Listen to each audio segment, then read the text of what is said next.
Je me présente, je m'appelle Arnaud Pompin. Je suis danseur hip-hop depuis 2001. B-boying, c'est ma discipline. Nous en France on appelle ça le breakdance. J'ai commencé en 2001, donc ouais, j'ai commencé, j'avais 15 ans à peu près. Pour toi, qu'est-ce que représente le hip-hop? Mon éducation, ça m'a apporté des principes, une volonté aussi de se surpasser.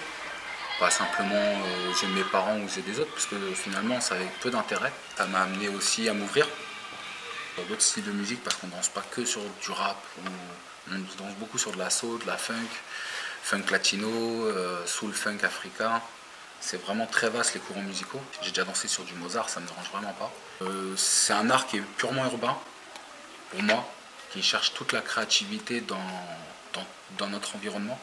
En fait, ce qu'il faut savoir, c'est que le hip-hop, c'est une discipline qui évolue avec des bases, peu importe la matière que tu fais, que ce soit du rap, DJing, graffiti ou danse hip-hop, elle est forcément influencée par l'endroit où tu vis, où tu grandis, où tu nais, et par rapport à l'encadrement que tu as aussi dans ta famille.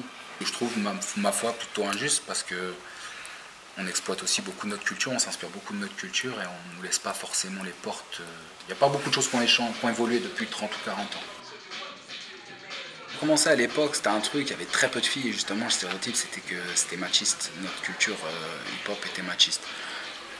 Ce qui n'était pas du tout le cas. C'est juste que je pense que les filles avaient peur parce qu'on était très sauvages. On était très sauvages et je pense qu'il y a beaucoup de filles qui avaient peur. Mais j'ai quand même beaucoup plus de garçons qui viennent à mes entraînements que de filles. C'est-à-dire que les filles vont être plus en consommation d'un cours de danse pour apprendre à danser et à faire des chorés. Alors qu'un garçon, il va, dans la majorité, je parle pas d'un cas précis, parce que j'ai des filles qui sont plus comme des garçons, qui aiment bien plutôt travailler la technique que les chorés. Mais après, ça dépend vraiment des personnalités.